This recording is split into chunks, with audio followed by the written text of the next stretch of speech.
Good evening.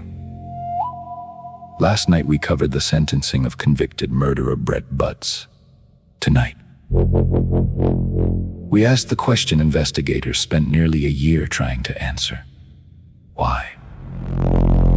Why would a quiet, socially isolated 19-year-old deliberately set fire to the home of a respected minister?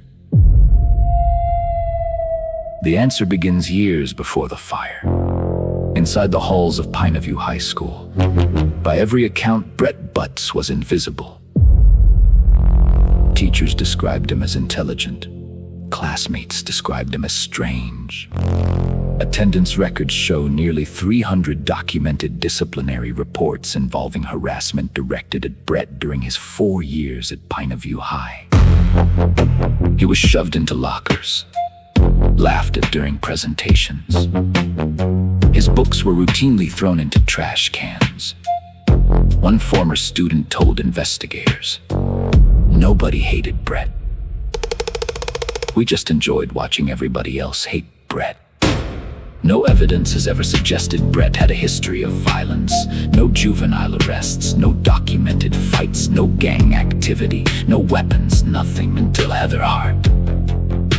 Heather was everything Brett wasn't. Honor student, cheerleader, homecoming court, daughter of Pastor John Hart of Pineview Community Church.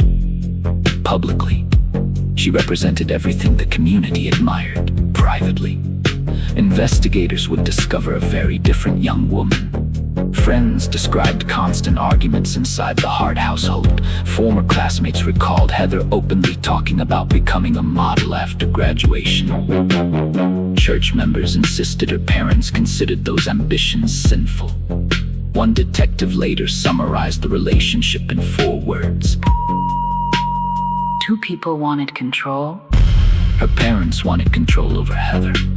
Heather wanted control over everyone else, including Brett. According to evidence presented during trial, Heather approached Brett herself, not the other way around. She asked for help writing a criminal psychology paper. The assignment was titled, "The Perfect Crime." Teachers believed it was nothing more than creative writing. Detectives now believe it became something else.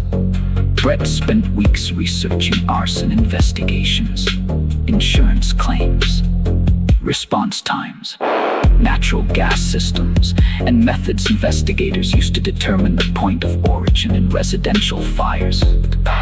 The paper received an A. Detectives would later recover handwritten notes in the margins. Most appeared academic. One did not. Across the bottom of the final page, someone had written, "Would this actually work?" Investigators were never able to determine whether Brett wrote those words or Heather. Friends noticed changes almost immediately. Heather began meeting Brett after school, behind the auditorium, inside the abandoned auto shop, in empty classrooms. Nobody questioned it. Most assumed she was tutoring him. According to prosecutors, she was doing something very different. She was finding out exactly how far Brett would go if she made him believe she loved him. One witness described overhearing Heather laughing with another student. When asked if she was dating Brett, she reportedly answered, "Please, he's just useful." Investigators believe the relationship escalated over several months. Phone records show hundreds of late-night calls. Notes recovered from Brett's bedroom became increasingly obsessive. He described Heather as The only person who had ever seen me. She described Brett quite differently. A page recovered from her locker contained only 6 words. "He'll do whatever I ask." Detectives now believe that statement became the foundation of the murders. Exactly what happened during their final meetings remains disputed. No recording exists. No witnesses came forward. Only Brett and Heather know precisely what was said. But prosecutors argued Heather made him an offer of freedom in exchange for fire. The defense called the claim unbelievable. The prosecution called it the only explanation that fit the evidence.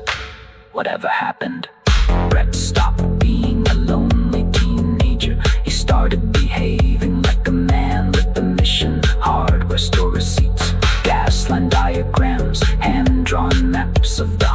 residence, church schedules, family routines. Everything was documented, everything was planned. Investigators insist the fire was not impulsive, it was rehearsed, calculated, built one small decision at a time. And on the night of October 29th, someone opened the gas line beneath the Hart residence. Someone waited, someone struck a flame. 3 people never walked out. 1 person did. Tomorrow night, we examine what firefighters found inside the ruins, and why several first responders have refused interviews for nearly a year.